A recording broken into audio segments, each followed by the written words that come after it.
취업은 해커스 대기업 해커스 공기업 해커스 시종을 크게 버렸어 가자. 자료 8페이지고요.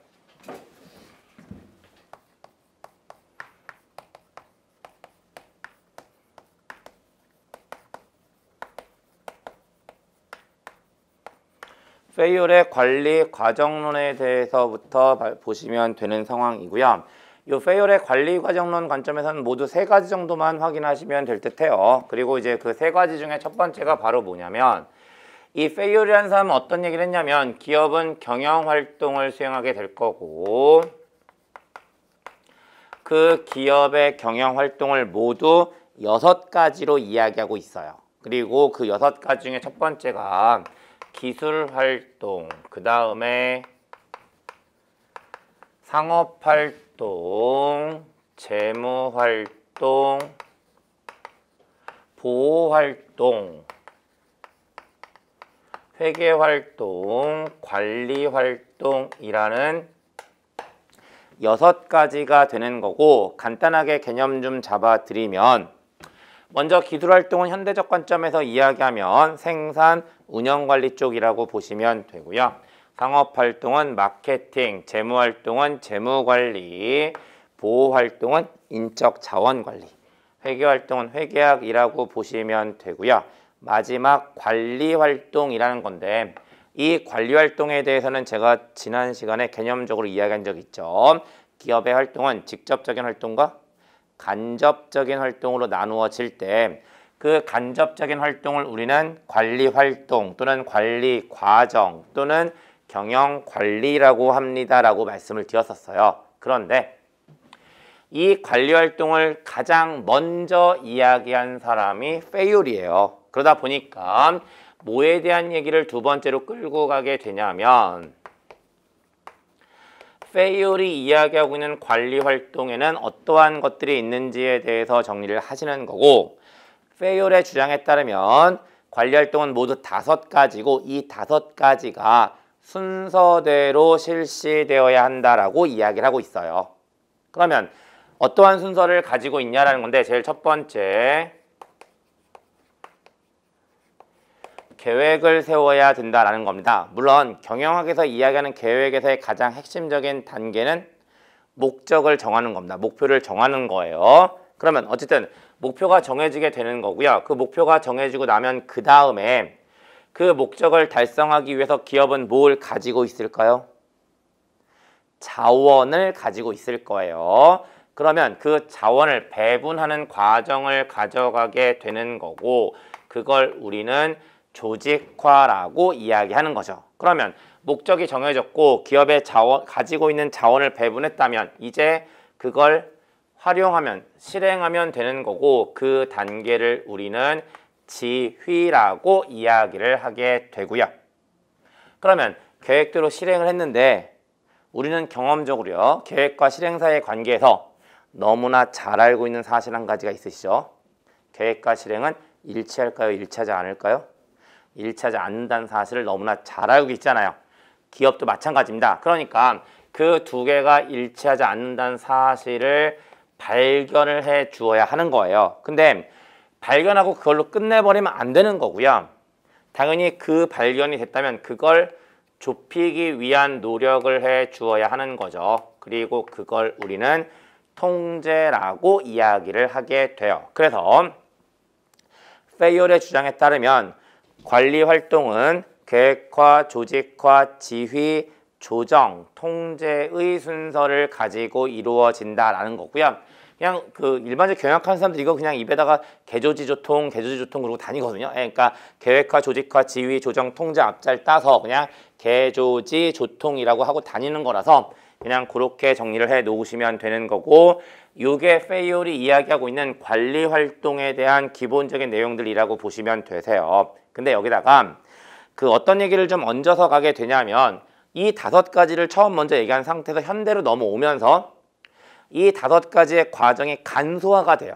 그러면서 4가지 내지는 3가지로 간소화가 되는데 만약에 4가지로 간소화가 됐을 땐 어떻게 간소화가 되냐면 계획화, 조직화, 지휘까지는 그냥 그대로 따라옵니다. 근데 조정이 통제로 흡수되면서 그냥 통제라는 형태로 간소화되기도 하는 거고요. 역시나 이제 여러분들은 이 입문 과정에서 그 제3장 경영 관리라는 것에 대해서 확인할 기회가 있다고 말씀을 제가 드렸고요. 그때 계획과 조직과 지휘 통제라는 4가지 관점을 가지고 정리하시게 될 거고, 그건 아마 다음 강의 시간이 되지 않을까 싶어요. 그래서 어쨌든 그렇게 해서 4가지 계획과 조직과 지휘 통제라고 이야기하는 4가지로 간소화가 되기도 하는 거고, 그 다음에 이 5가지가 3가지로도 간소화가 돼요. 그리고 3가지로 간소화가 되면 어떻게 되냐면 플랜 2C라고 이야기하는 거예요.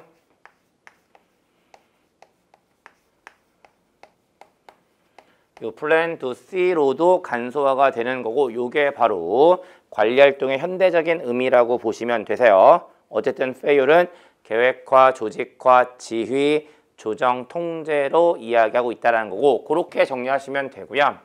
거기에 이제 한 가지만 더 그냥 간단하게만 언급하고 넘기려고 하는데, 그게 바로 뭐냐면, 역시 이제 페이올은 그러면서 이제 기업을 경영하기 위해서는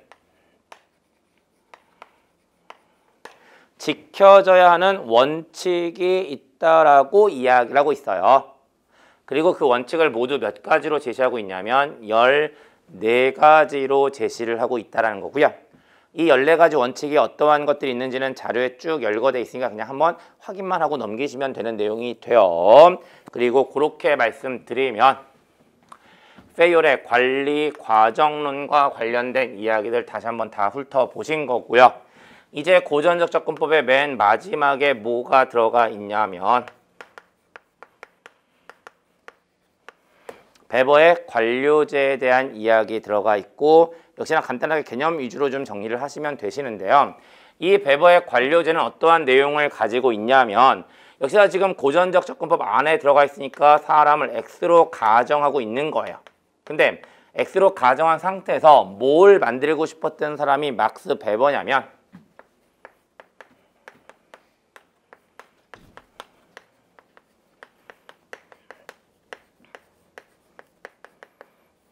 가장 이상적인 조직 구조를 만들고 싶었던 사람이 막스 베버란 사람이에요.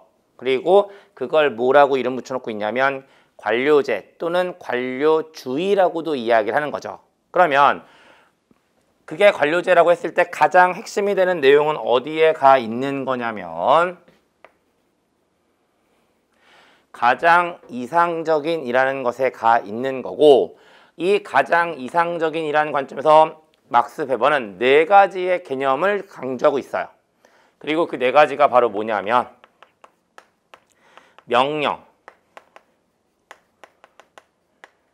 복종, 규범, 문서라고 이야기하는 4가지가 된다라는 겁니다. 그러면 왜 막스 베버는 명령, 복종, 규범, 문서라고 이야기하는 4가지를 강조하고 있냐라는 건데, 다른 건 아니고 다 여기서부터 출발하고 있는 거예요. 그러면 인간이 X니까 스스로 뭔가 알아서 할 수 없을 거잖아요. 그러니까 인간이 일하기 위해서는 제일 먼저 뭘 해줘야 될 거고 명령을 내려주어야 할 겁니다. 근데 명령을 받은 기계는 그 명령을 반발할 수 없어요. 당연히 복종을 해 주어야 된다는 거죠. 그러니까 기계의 문제를 가지고 기계의 의미를 가지고 있으니까 기본적으로 명령과 복종 사이의 관계가 성립을 해 주어야 한다라는 겁니다. 근데 이 명령과 복종 사이의 관계를 가지고 조직을 운영하려다 보니까 한 가지 문제가 있어요. 어떤 문제가 있냐면 인간이 X다 보니까 얘가 누가 명령을 내려야 되고 누가 복종을 해야 되는지도 판단이 안 되는 거죠. 그러니까 일일이 다 정해주는 겁니다. 너는 얘한테는 명령을 내리고 너는 얘한테는 복종을 하는 거야. 그다음에 너는 얘한테는 복종을 하지만 얘한테는 명령을 내리는 거야 하는 것들을 일일이 다 정해주어야 하는 거고, 그게 바로 뭐의 의미? 규범의 의미라고 보시면 되는 거예요. 근데 그렇게 규범을 가지고 명령과 복종 사이의 관계를 이것저것 하려다 보니까 항상 뭐가 남았어야 되는 거냐면 근거라는 것이 남았어야 되는 거죠. 그리고 그 근거를 남기기 위해서 문서라는 것을 활용해 주어야 한다라고 이야기를 하게 되는 겁니다. 그래서 막스 베버의 관료제는 명령, 복종, 규범, 문서라고 이야기하는 네 가지를 가지고 운영하게 된다라는 거고, 그게 바로 막스 베버의 관료제가 된다라고 보시면 되고요. 여기에 추가적으로 이제 자료 잠깐 보시면 그 어떠한 내용들이 들어가 있냐면, 이러한 관료제는 어떠한 특징을 가지고 있는지에 대해서 자료에 좀 열거가 돼 있어요.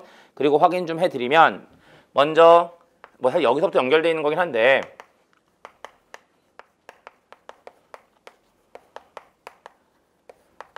규범의 명확화라는 특징을 가지고 있다라는 거고요.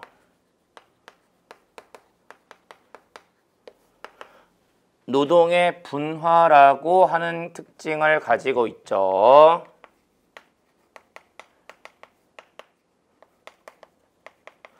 그 다음에 역량과 전문성에 근거한 인사가 이루어져야 되고요. 그 다음에 공과 사가 구분되어 있어야 하는 겁니다. 그 다음에 계층의 원칙과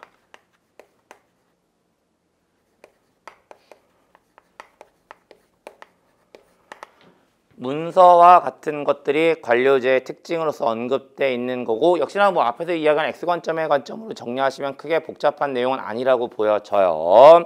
그 다음에 거기에 추가적으로 어떤 얘기 하나를 더 얹어드리냐면, 근데 이 막스 베버의 관료제는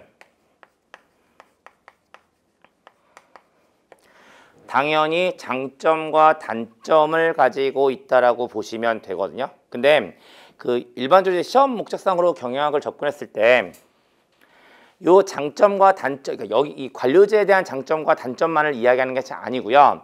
이 장점과 단점과 관련된 측면들은 생각보다 자주 출제되는 출제거리가 돼요. 왜냐하면 그 출제 용이성이 있기 때문에 좀 그렇긴 한데요.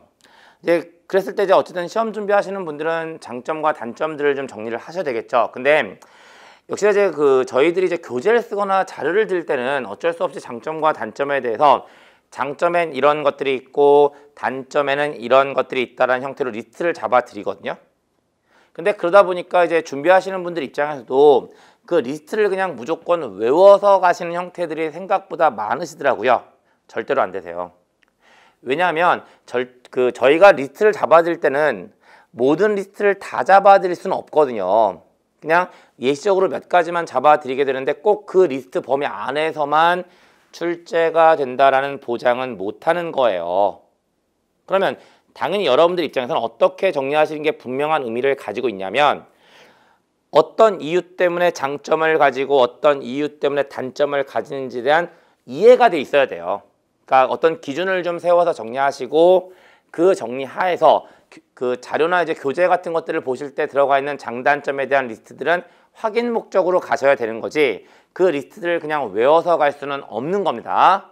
그리고 역시나 그런 이유들 때문에 막스 베버의 관료제 역시 동일한 관점으로 설명을 드릴 건데, 그러면 관료제는 어떠한 관점에서는 장점을 가지고 있고 어떠한 관점에서는 단점을 가지고 있냐라는 거잖아요. 그러면 역시나 논리 한 가지를 좀 잡아드리면 조직이라는 거고요. 역시나 지난 시간에 여러분들께서는 버나드의 조직 균형론을 보셨고, 그 버나드의 조직 균형론을 통해서 조직과 조직 구성원 사이의 관계에 대해서 살펴보셨잖아요. 그러면 어쨌든 현대 경영의 가장 밑바닥에 있는 이론 중에 하나가 버나드의 조직 균형론이니까, 그 지난 시간에 했던 얘기들을 좀 떠올려 보시면요. 버나드의 조직 균형론에 따르면 조직이 중요할까요? 조직 구성원이 중요할까요? 당연히 둘 다 중요한 겁니다. 지난 시간에 경영을 잘한다는 것은 효율성도 높여야 되고 효과성도 높여야 된다고 이야기를 했고요. 그거의 연장선상에서 버나드의 조직균형론 설명드리면서 어떠한 기본 요소에 대해서 이야기했냐면 공통 목적이라는 기본 요소에 대해서 이야기했잖아요. 그러니까 조직의 목적을 달성하는 것도 중요하고 조직 구성원의 목적을 달성하는 것도 중요해요. 그래서 현대 경영학에서는 조직과 조직 구성원이 둘 다 중요합니다. 근데 우리가 지금 정리하고 있는 이 베버의 관료제는요, 인간을 X로 가정하고 있는 거니까 조직이 중요하다는 입장을 취하고 있는 걸까요? 조직 구성원이 중요하다는 입장을 취하고 있는 걸까요? 이건 조직이 중요하다는 입장을 분명히 취하고 있는 거죠. 다 왔어요. 그러면 이 막스법의 관료제는 조직과 조직 구성원 중에 어느 관점에서 장점을 가지고 조직이라는 관점에서는 장점을 가질 겁니다. 하지만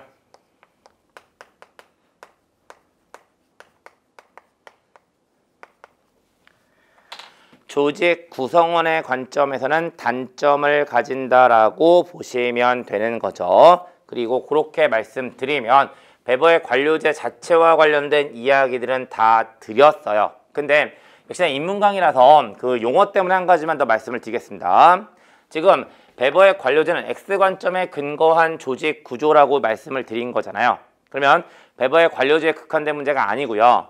당연히 그렇다면 어떠한 의미도 있을까요? Y관점에 근거한 조직 구조도 있을 거예요. 네, 다음 시간에 필요해서 미리 말씀을 드린 거긴 한데, 그러면 조직 구조라는 것은 X관점에 근거한 조직 구조와 얘랑은 다른 얘기지만 Y관점에 근거한 조직 구조로 나누어질 수 있을 텐데, X관점에 근거한 조직 구조를 우리는 뭐라고 이름을 붙여줄 거냐면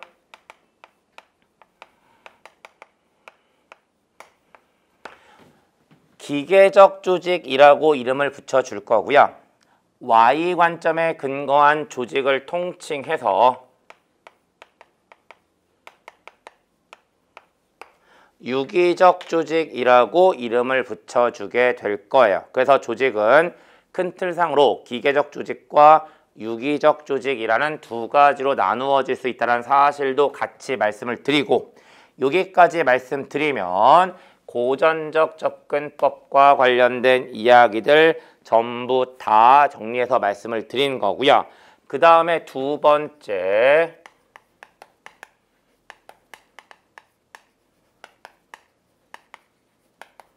인간관계 접근법에 대해서 이야기하는 거고요.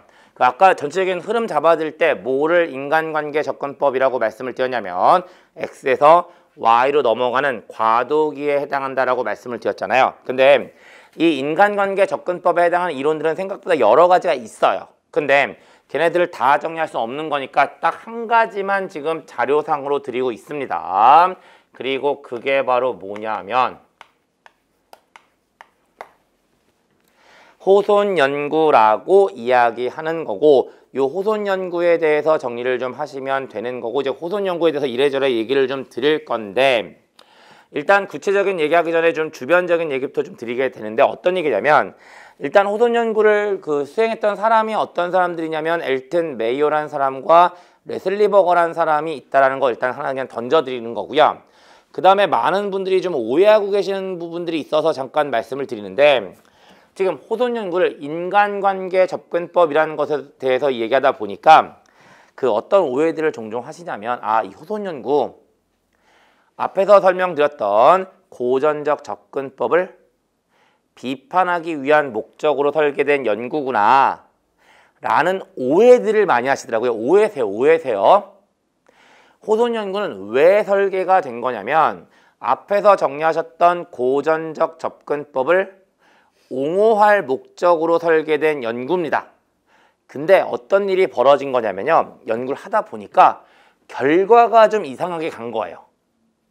그러니까 처음부터 고전적 접근법을 비판하기 위한 목적이 아니라 처음에는 옹호할 목적으로 설계가 됐는데 연구를 오래 했거든요. 연구를 좀 오래 하다 보니까 결과가 좀 예상치 못한 방향으로 튀어가는 연구라고 보시면 되는 거예요.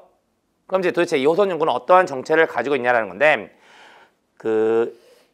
역시 미국의 웨스턴 일렉트릭이라는 회사가 있는데, 그 당시에 웨스턴 일렉트릭은 뭐 하던 회사냐면 전화기를 만드는 회사였어요. 근데 그 전화기 들어가는 부품 중에 회로판이 있을 거고, 그 회로판을 만드는 공장의 이름이 바로 뭐였냐면 호손 공장이라는 거예요. 그러니까 일반 또 어떻게도 오해 많이 하시냐면 호손 연구라고 쓰다 보니까 호손이 한 연구구나 라고 오해들을 많이 하시는데, 호손이란 사람이 한 연구가 아닌 거고요.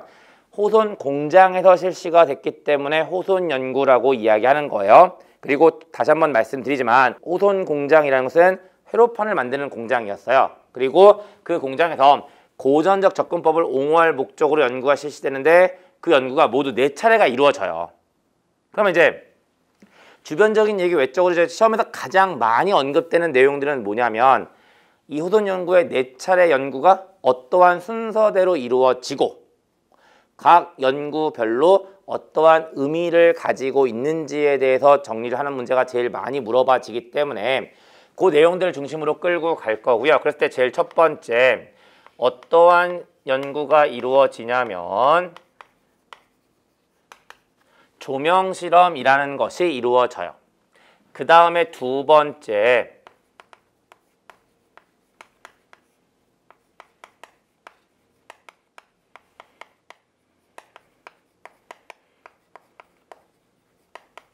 계전기 조립 작업장 실험이라는 것이 이루어지고요. 그 다음에 세 번째 면접 연구라는 것을 하죠. 그 다음에 마지막으로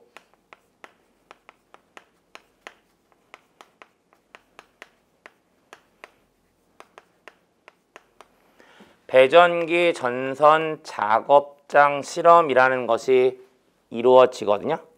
근데 사실은 각각에 대한 개념들 정리해 놓으시면 얘네들 순서적으로 배열하는 게 크게 어렵지 않아요. 그러니까 개념들만 잡아 놓으시면 그 순서대로 가시면 되거든요. 근데 그랬을 때 끝까지 여러분들 헷갈리게 만드는 게 한 가지 있어요. 이미 눈치채셨겠지만 조명실험이나 면접 연구의 위치를 잡는 것 자체가 복잡하진 않거든요. 근데 얄팍하게 용어적인 이유 때문에 계전기와 배전기는 만약에 이거 순서적으로 배열하는 문제 물어보면 끝까지 헷갈려요. 끝까지 헷갈리거든요. 예. 근데 역시나 제 입장에서는 그러면 계전기와 배전기가 헷갈리지 않게끔 해드려야 되는 거잖아요. 어차피 계전기가 일로 들어가거나 일로 들어가는 걸로 헷갈리진 않는 거고 얘와 얘 사이의 관계만 헷갈릴 거니까. 그리고 그러한 관점에서 복잡하게 생각하지 마시고요. 어차피 객관식 시험 보실 거니까 가나다 순으로 정리하세요. 예, 계전기는 기역이고 배전기는 비읍이니까 기역이 먼저 나오겠지라고 생각해 놓으시면 계전기와 배전기가 헷갈릴 일은 없어요. 예. 물론 이제 이렇게 말씀드리면 그 다음에 뭘 걱정하시냐면 여긴 조립작업장이고 여긴 전선작업장인데요 라는 것을 걱정하시는 경우들도 종종 있으신데 이건 여러분들이 신경 쓸 게 아니잖아요. 이것만 제대로 확인하면 어차피 객관식 시험 보실 건데 이 뒤를 뭐라고 쓰든 무슨 상관이 있어요. 예, 그러니까 계전기와 배전기 사이의 관계만 좀 헷갈리지 않게끔 해 놓으시는 거예요. 그럼 이제 계전기와 배전기의 문제는 정리했으니까 이제 각각에 대한 개념들을 좀 잡아서 가야 되는데 먼저 조명실험이라는 거고 이 조명실험은 어떻게 연구가 되냐면요. 아까도 이야기했지만 호손 공장이에요. 그리고 그 공장에서는 회로판을 만드는 거라고 이야기했는데 그냥 정상적으로 업무가 돌아가는 겁니다. 작업자들은 정상적으로 출근하고 정상적으로 퇴근하는 거예요. 그리고 그 상황에서 전체 작업자들을 실험 집단과 통제 집단으로 나누어서 연구하게 되는 거고 그게 바로 조명 실험이 되는데 그걸 그냥 좀 잡아드릴 목적으로 용어 하나를 쓰면 이 조명 실험은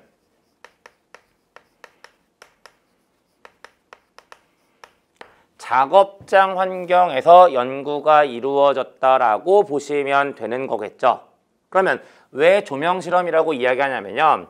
그 작업장 환경에서 뭘 가지고 고전적 접근법을 옹호하게 되냐면 고전적 접근법은 인간을 X로 가정하고 있는 거니까 스스로 뭔가 할 수 없잖아요. 그렇다면 외부 환경에는 영향을 받을까요? 받지 않을까요? 받을 거라는 거예요. 외부 통제를 해줘야 되는 거니까. 그래서 그 외부 환경이 성과에 영향을 미치는지를 보고 싶었던 거였고 그 외부 환경을 뭐로 사용하고 있냐면요. 조명의 밝기를 사용했던 거예요. 그래서 이 조명의 밝기가 성과에 영향을 미칠 거라는 가정 하에서 조명의 밝기를 바꿔가면서 작업자들의 성과를 관찰하게 되는 거죠. 근데 결과가 어떻게 나왔을까요? 조명의 밝기가 성과에 크게 영향을 미치지 않는다는 형태의 연구 결과가 나오는 거예요.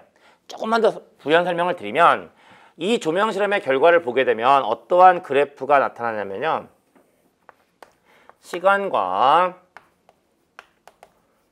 작업자의 성과 사이의 관계를 봤을 때 계속 낮은 성과를 유지하다가요. 일정한 시점에 갑자기 성과가 높아져요. 그러다가 계속 높은 성과가 유지되다가 일정한 점에 다시 성과가 낮아지고 계속 낮은 성과를 유지하는 이런 형태의 그래프가 나타나거든요. 근데 이 시기와 이 시기가 뭐와 딱 일치하냐면 조명 실험의 기간과 딱 일치해요. 결국 이 얘기는 어떠한 의미를 가지고 있냐면 조명 실험 기간에는 조명의 밝기에 따라 성과 변화가 없다라는 의미를 가지고 있는 거죠. 근데 좀 더 거시적으로 보면 조명 실험이 시작되자마자 성과가 높아지고 조명 실험이 끝나자마자 성과가 낮아졌다는 사실은 발견할 수가 있는 상황이 되는 거잖아요. 이 그래프를 가지고요. 이 조명 실험에 들어갔던 연구자들이 조금 재밌는 해석을 내놓습니다. 어떤 해석을 내놓냐면 왜 갑자기 조명 실험이 시작되자마자 성과가 높아지고 조명 실험이 끝나자마자 성과가 낮아졌는지에 대한 것을 뭐라고 해석하냐면요. 아까도 말씀드렸지만 지금 호손 공장은 회로판을 만드는 공장이고 회로판을 만드는 공장이다 보니까 이 공장에서 근무하고 있었던 근로자들은 대부분 여성 근로자들이었다는 거예요.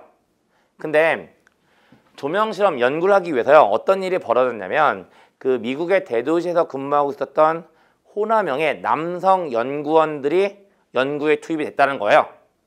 그럼 이제 어떤 일이 생긴 거냐면 작업자 입장에서 그냥 아무 생각 없이 정상적으로 출근을 한 거죠. 근데 갑자기 공장 안에 연구한다고 하면서 호남형의 남성 연구원들이 막 다니기 시작을 한 거예요. 그러니까 갑자기 기분이 좋아졌다는 거예요.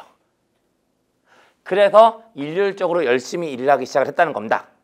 그러다가 연구 기간 동안 계속 열심히 일을 하다가 어느 날 출근했더니 이제 없어요. 다 갔대. 그러니까 갑자기 즐거움이 사라져서 옛날로 돌아갔다는 형태로 해석을 내놔요. 근데 여기서 중요한 건 호남형의 남성 연구원 이런 게 중요한 게 아니라 이런 전혀 기억하지 않으셔도 되는 거고요. 성과가 변화되긴 했지만 뭔가 다른 사람에게 보이고 있다는 그런 것들 때문에 성과가 변동됐다는 거잖아요. 이 사실이 중요한 거예요. 고전적 접근법이라면 인간이 기계라면 그 기계를 누가 지켜보고 있다는 이유 때문에 열심히 하진 않아요. 근데 이런 일이 발생했으니까 이제 연구자들은 어떤 생각을 하기 시작한 거냐면 인간이 X가 아닐 수도 있겠는데? 라는 생각을 하는 계기가 되어버린 거죠. 그래서 조명 실험이 끝나자마자 연구자들 내부적으로는 신났어요. 아주 뭔가 발견한 것 같아서 너무나 신나 있었던 상황이었는데 그 조명 실험의 연구 결과를 인정받지 못해요. 왜 인정받지 못하냐면 작업장 환경에서 연구가 된 거잖아요. 정상적으로 근무가 되는 상황에서 연구가 되다 보니까 통제하지 못한 변수가 너무나 많았던 거죠. 그러니까 그 연구 결과의 타당성을 인정받지 못하게 됩니다. 그러면 연구자들 입장에서는 좀 아쉬운 거죠. 내부적으로 뭔가 있는 것 같긴 한데 대외적으로 인정을 받지 못했고 그 이유가 작업장 환경이란 이유 때문이었으니까 다시 한번 확인하기 위한 목적으로 계전기 조립 작업장 실험을 하게 되는 거고요. 그렇다면 당연히 계전기 조립 작업장 실험은 작업장 환경에서 연구하지 않았을 겁니다. 작업장과 동일한 조건을 가지고 있는 별도의 공간에서 실시가 됐을 거고 그걸 전 뭐라고 말씀드리냐면 실험실 환경이라고 이야기하는 거죠. 그러니까 실험실 환경이란 용어가 중요한 게 아니고 작업장과 동일한 조건을 가지고 있는 별도의 공간에서 연구가 되었다라는 거예요. 그러면 별도의 공간에서 연구가 됐으니까 당연히 모든 작업자들을 대상으로 할 수는 없었을 거고 샘플을 뽑았을 겁니다. 그리고 모두 몇 명의 샘플을 뽑냐면요. 6명의 샘플을 뽑죠. 그러면 6명의 샘플을 뽑았다면 이제 이 6명을요. 평소에 작업 성과가 높은 작업자들로 채웠을까요? 평소에 작업 성과가 높지 못한 작업자들로 채웠을까요? 당연히 둘 다 아닐 겁니다. 적당히 섞었을 거예요. 그리고 적당히 섞어서 이런저런 조건을 바꿔가면서 그 작업자들의 성과를 이제 측정하기 시작합니다. 근데 그 안에서 특이한 샘플들이 발생하는 거예요. 첫 번째, 어떤 작업자는 그 평소에 작업 성과가 별로 좋지 못한 작업자라서 샘플링을 한 겁니다. 근데 이 작업자가 계전기 조립 작업장 실험이 시작되자마자 갑자기 일을 하기 시작해요. 그러면 연구자들 입장에서는 좀 특이하잖아요. 그러니까 그 샘플을 불러다가 물어봅니다. 너 사실은 평소에 작업 성과가 높지 못해서 이번에 연구에 샘플링을 한 건데 왜 갑자기 일을 하기 시작해? 라고 물어봤더니 이 작업자가 뭐라고 대답하냐면 네, 알고 있습니다.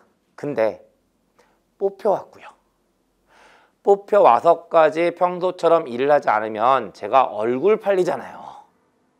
그래서 열심히 하고 있는 겁니다 라고 이야기를 하는 거예요. 근데 그 대답을 들은 연구자 입장에서는 정말 한 대 맞은 것 같은 거죠.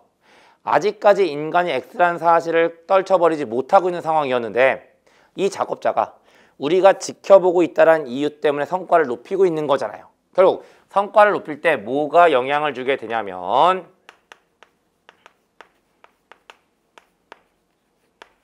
참여자에 대한 관심이 영향을 준다는 사실을 발견하게 돼요. 근데 또 반대의 경우도 생겨요. 이번에는요. 평소에 작업 성과가 높아서 샘플링한 작업자가 갑자기 실험이 시작되자마자 일을 안 하는 겁니다. 그래서 연구자가 이제 걔를 불러요. 불러가지고 야, 너 평소에 일 잘해서 불러왔는데 왜 갑자기 일을 안 해? 라고 물어봤더니 이 작업자가 뭐라고 대답을 하냐면 예, 알고 있습니다. 근데 뽑혀왔고요.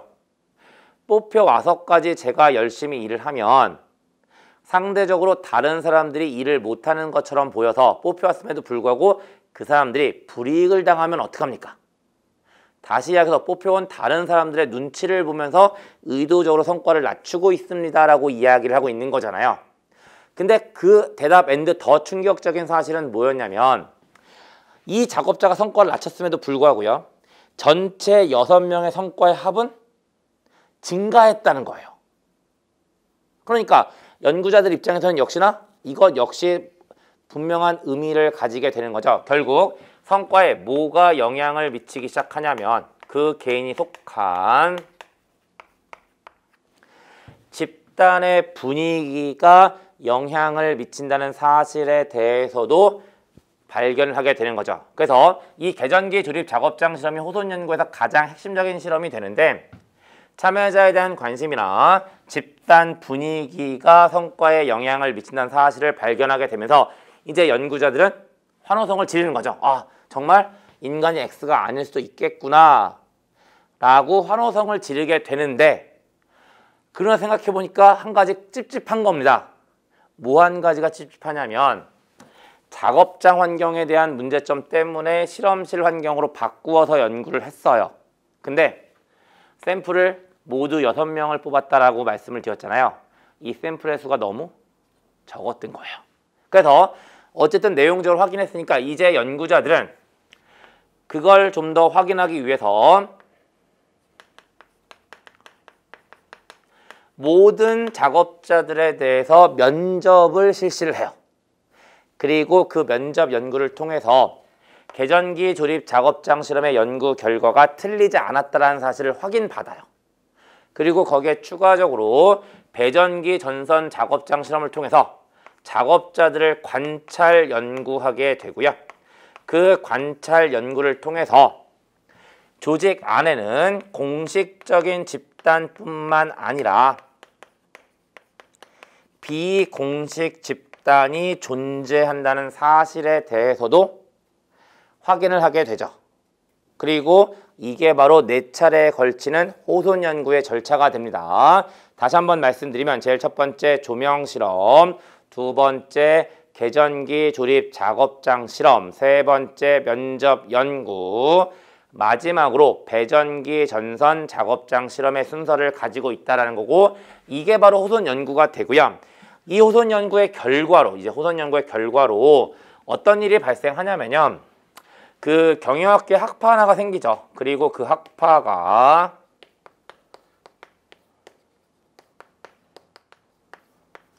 인간관계 학파라고 이야기하는 겁니다. 그리고 이 인간관계 학파에 사회학과,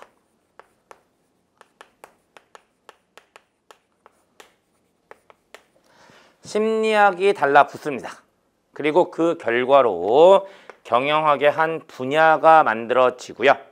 그 분야가 바로 뭐냐면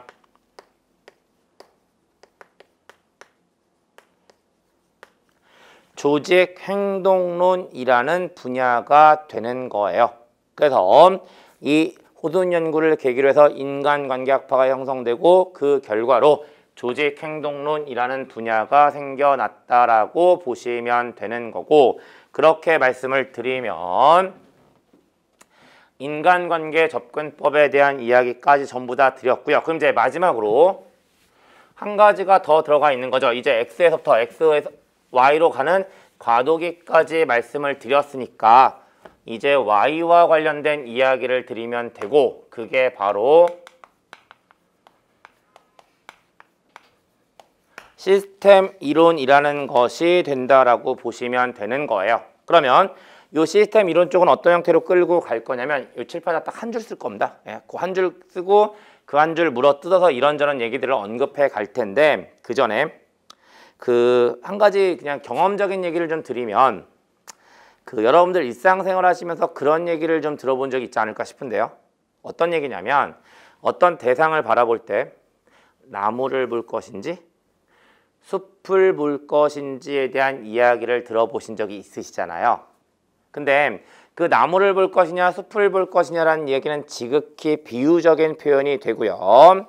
거기서 이야기하는 나무는 부분의 의미, 숲은 전체의 의미라고 보시면 되는 거잖아요.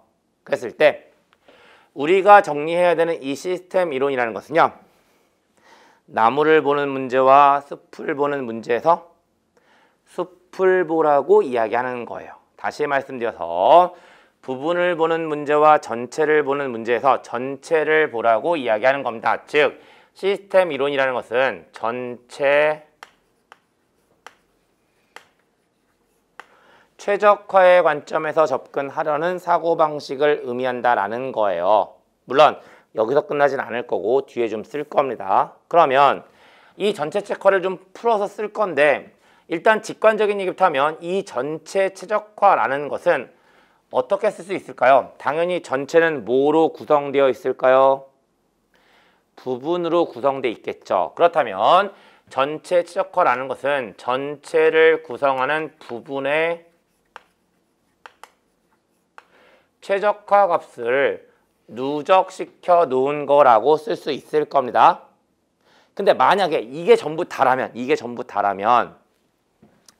전체를 보는 문제와 부분을 보는 문제를 구별하는 실익은 없을 거예요. 근데 저는 이미 결론적으로 이야기했듯이 시스템 이론은 전체 최적화의 관점에서 접근해야 된다라고 말씀을 드렸잖아요. 그러면 일단 제가 지금까지 말씀드린 논리대로 가면 이 둘의 등호는 성립하지 않는다라는 겁니다. 하지만 저는 칠판상으로요, 등호를 고집할 거예요. 그러면 부등호의 관계를 가지고 있음에도 불구하고 등호를 고집하기 위해서는 어떻게 해줘야 될까요? 한쪽에 무언가를 더해주거나 빼주어야 할 겁니다. 그리고 전 어떤 시도를 할 거냐면 이쪽에다 뭔가를 더해줄 거예요. 그러면 뭘 더해주게 되냐라는 건데요.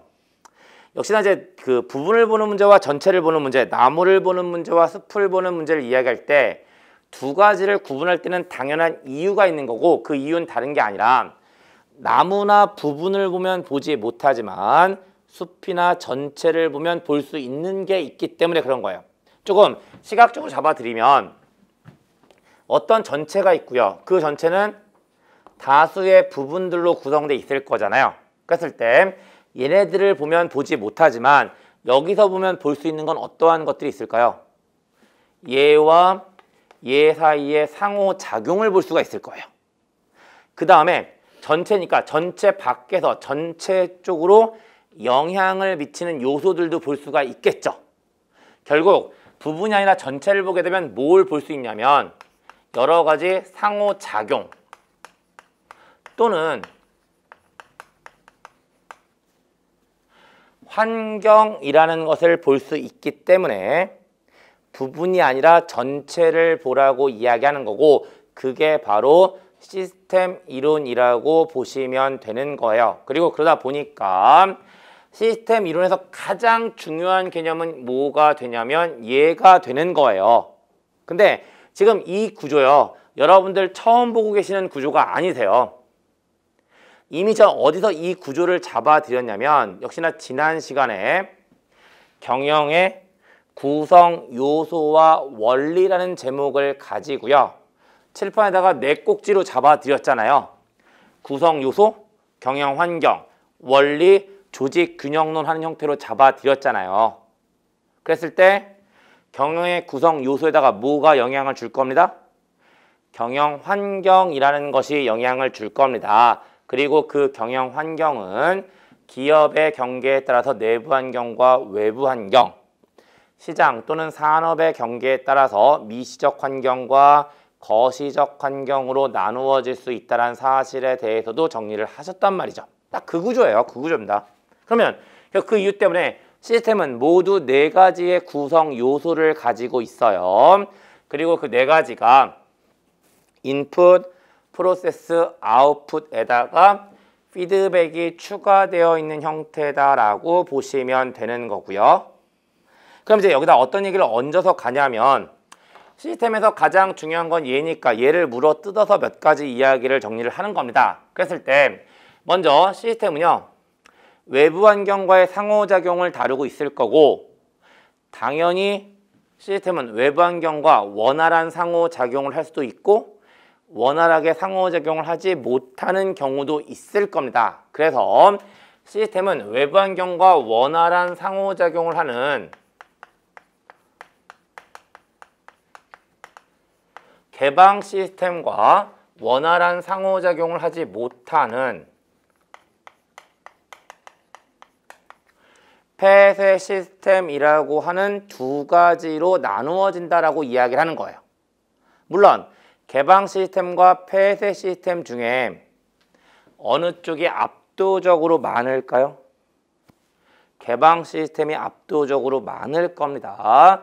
그래서 일반적으로 시스템은 개방성의 속성을 가지고 있어요. 물론 어떤 오해가 없으시기를 바라냐면 개방성의 속성을 가지고 있다는 것이 모든 시스템이 다 개방성을 가지고 있다는 건 아니죠. 대부분 개방성을 가지고 있다라고 이야기하는 겁니다.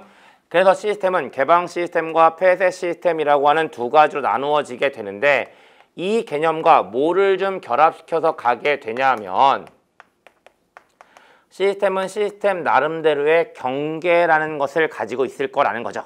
그러면 그냥 바로 연결시켜서 가면 개방 시스템은 외부 환경과 원활한 상호작용을 해 주어야 하니까 그 시스템의 경계가 명확할까요? 모호할까요? 모호할 거고 폐쇄 시스템은 상호작용이 원활하지 않을 테니까 경계가 명확할 거예요. 한 번 더요. 개방 시스템은 시스템의 경계가 일반적으로 모호하고 폐쇄 시스템은 시스템 경계가 명확한 특성을 가지고 있다라는 거고 그렇게 말씀드리면 개방 시스템과 폐쇄 시스템, 시스템 경계에 대한 이야기들 말씀을 드린 겁니다. 그 다음에 역시 이제 범위를 좁히면 이제 모두 이야기할 수 있냐면 부분과 부분들 간의 상호작용을 이야기할 수도 있다는 거죠. 그렇다면 그 부분과 부분들 간의 상호작용은 역시나 양의 값을 가질까요? 음의 값을 가질까요? 둘 다 가질 수 있을 거예요. 그래서 그 상호작용이라는 것은 양의 값을 가지는 경우와 음의 값을 가지는 경우로 나누어지게 되는데 당연히 시스템 이론은 둘 중에 어느 쪽에 대한 믿음을 가지고 있을까요? 양의 값을 가질 거라는 것에 대한 믿음을 가지게 되는 거예요. 그래서 자료상으로는 음의 값을 가지는 경우에 대해서 엔트로피라는 표현을 쓰고 있긴 하지만 그건 별로 중요하지 않고요. 우리가 관심을 가지는 건 양의 값을 가지는 경우가 됩니다. 그리고 상호작용이 양의 값을 가지는 경우를 우리는 뭐라고 이야기하냐면 뭐 오며 가며 한 번 정도는 들어본 적 있지 않으실까요? 시너지라고 이야기를 하게 되는 거죠. 물론 우리가 이 시너지를 설명할 때 가장 대표적으로 하는 설명은 뭐냐면요. 1 플러스 1이 2보다 크다라는 것을 의미한다라고 이야기하거든요. 근데 그 설명을 지극히 교과서적으로 여러분들께서는 지금 듣고 계시는 거예요. 무슨 얘기냐면 1 플러스 1이 2보다 커지는 이유는 얘가 양의 값을 가지기 때문일 거잖아요. 그래서 상호작용이 양의 값을 가지는 경우를 우리는 시너지라고 이야기를 하게 된다라는 거고, 요게 이 한 줄을 물어뜯어서 이야기하는 가장 기본적인 이야기가 되는 거예요. 근데 여기다가 역시나 좀 얹어서 갑니다. 그렇다면 이 한 줄을 이해하셨다면 이제 저는 이 부분 최적화라는 것을 다시 쓸 거거든요. 그러면 제가 쓸 테니까 수용 가능한지만 좀 판단을 해 주세요. 어떻게 쓸 거냐면 부분 최적화라는 것은 부분을 구성하는 부분 최적화를 누적시켜 놓은 거에다가 부분을 구성하는 부분들 간에 상호작용을 더해 놓은 거라고 쓸 수 있을까요? 쓸 수 있어요. 그냥 어떤 느낌이라고 보시면 되냐면 이 한 줄을 한 레벨만 낮춰 놓은 거잖아요. 그러면 하나의 부분이 이렇게 쓰는 것이 가능하다면 이 부분 역시 뭐의 의미를 가지고 있다는 이야기? 시스템의 의미를 가지고 있다란 이야기가 되는 거죠. 결국 이거 가지고 문장 하나 정리하는 겁니다.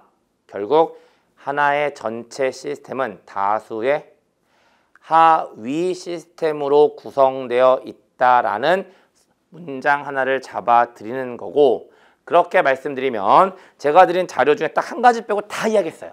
그리고 그 한 가지가 바로 뭐냐면 자료 10페이지 잠시 보세요.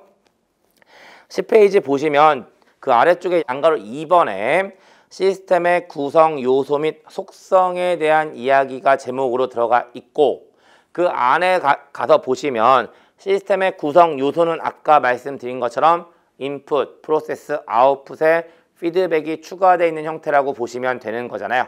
그러니까 이건 이미 말씀을 드린 거고요. 뭐가 이야기가 안 됐냐면 그 시스템의 구성 요소 및 속성에 대한 설명에서부터 밑에서부터 두 번째 줄이요. 시스템은 결과 지향성, 구조성, 기능성, 전체성, 이인, 동과성의 속성을 가진다라는 거고, 그것만 확인하면 되거든요. 근데 뭐에 대한 개념만 살짝 잡아 드릴 거냐면 그 이인 동과성이라는 거예요. 그러면 그 이인 동과성은 어떠한 의미를 가지고 있냐면 이인, 원인은 다르지만 동과, 동일한 결과가 나타나는 속성을 가지고 있다라는 겁니다. 조금 시각적으로 말씀을 드리면요. 예를 들어서 전체 최적화의 값이 100이에요. 그리고 부분 최적화를 전부 누적시켜 놓은 값이 80이라고 가정하겠습니다. 그렇다면 이 상호작용의 값은 얼마가 될까요? 당연히 20의 값이 될 거예요. 그랬을 때 이 20의 값을 달성시켜주는 상호작용의 유형은 한 가지일까요? 여러 가지일까요? 여러 가지가 된다라는 것이 이인 동과성이라는 것의 의미가 된다라고 보시면 되세요. 그리고 거기까지 말씀드리면 시스템 이론과 관련된 이야기들 전부 다 말씀드렸고요. 여기까지가 제1장 경영학의 기초 개념과 관련된 이야기들 전부 다 살펴보신 겁니다. 그럼 일단 여기까지 말씀드리고요. 이제 12페이지에 들어가 있는 제2장 경영자와 기업에 대한 내용에서부터 정리를 좀 해보겠습니다.